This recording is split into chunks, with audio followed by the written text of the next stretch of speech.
كاين عدد كبير من الشباب والبنات اللي كيسولوا هاد الايامات على معهد علوم الصحة بسطات والمعروف باسم معهد ESSS. وهاد المعهد راه معهد عالي عمومي تابع للدولة كيعطي تكوينات في مجال التمريض وتقنيات الصحة بحال معاهد إسبيتس اللي كاينين في باقي المدن المغربية. ولكن الفرق الوحيد هو أن هاد المعهد كاين غير في مدينة سطات وكيمتاز ببعض الاختلافات في طريقة التكوين النظري والتطبيقي، وهادشي علاش بزاف ديال الناس كيقلبوا عليه. هاد المعهد كيكونوك في مجموعة ديال التخصصات المهمة والمقلوبة بزاف في المغرب وحتى في الدول الأخرى، ومن بينها تخصصات عندنا ممرض متعدد التخصصات، وهاد التخصص هو الأكثر طلباً في السبيطارات العمومية والمصحات الخاصة، وكيخدم في جميع الأقسام بحال المستعجلات والإنعاش والجراحة وطب الأطفال وكل شيء. وعندنا كذلك ممرض في صحة الأسرة والصحة الجماعية، وهذا التخصص كيخدم في مراكز القرب والمستوصفات والوحدات المتنقلة والمشاريع الصحية اللي كتستهدف الساكنة في المناطق البعيدة والقرى. ومن بين التخصصات كذلك تقني المختبر، وهذا التخصص عليه طلب كبير حيث كتزاد المختبرات في كل مدينة وكل مصحة وحتى في المستشفيات العمومية، وعندك الحق حتى تفتح مختبر خاص ديالك من بعد التجربة والخبرة. وكاين تخصص الصحة والبيئة، وهذا المجال كيخدم في مجالات الوقاية الصحية وحفظ الصحة والسلامة البيئية، وكيخدم حتى في الجماعات المحلية والمصالح الصحية ديال البلديات. وكاين كذلك تخصص الصيانة البيوتقية، وهذا التخصص كيتعلق بصيانة الأجهزة الطبية في السبيطارات والمصحات الخاصة وحتى في شركات بيع وصيانة الأجهزة الطبية، والطلب عليه طالع بزاف في المغرب. ومن التخصصات المتميزة كذلك كاين الأشعة الطبية، وهذا التخصص كيدير فحوصات الأشعة وفحص السكانير والراديو، وهاد الخدمة مطلوبة في القطاع العام والخاص وبالأخص في المصحات الكبرى.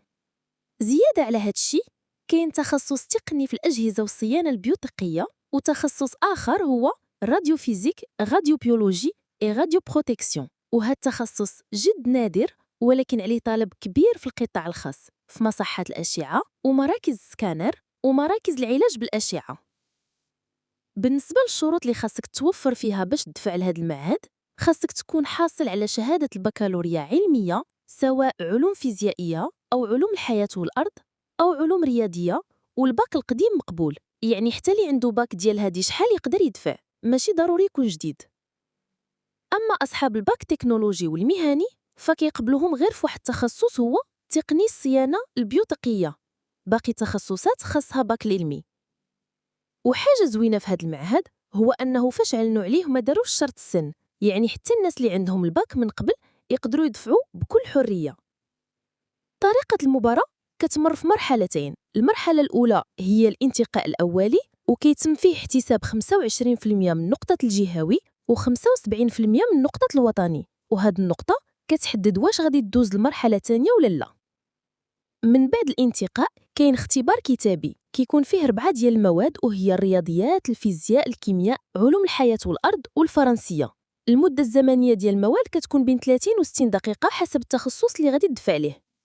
أما من ناحية الآفاق ديال هذا المعهد فراه كبيرة ومفتوحة، كتقدر تخدم في المستشفيات العمومية والمراكز الصحية والمصحات الخاصة ومختبرات التحاليل وشركات صيانة الأجهزة الطبية وحتى في الجماعات المحلية وفي مؤسسات الوقاية الصحية.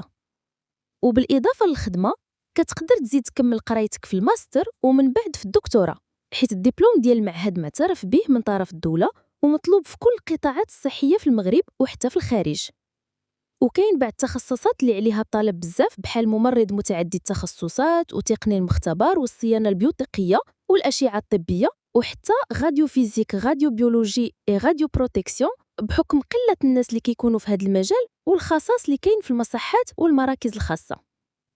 في الخلاصة، معهد علوم الصحة بسطات ESSS كيبقى من بين أحسن المعاهد اللي كيعطيو تكوين مهني عالي في مجال الصحة، وفرصة مزيانة لأي شاب ولا شابة باغيين يدخلوا مجال التمريض والصحة بمستقبل مضمون وفرص تشغيل كثيرة.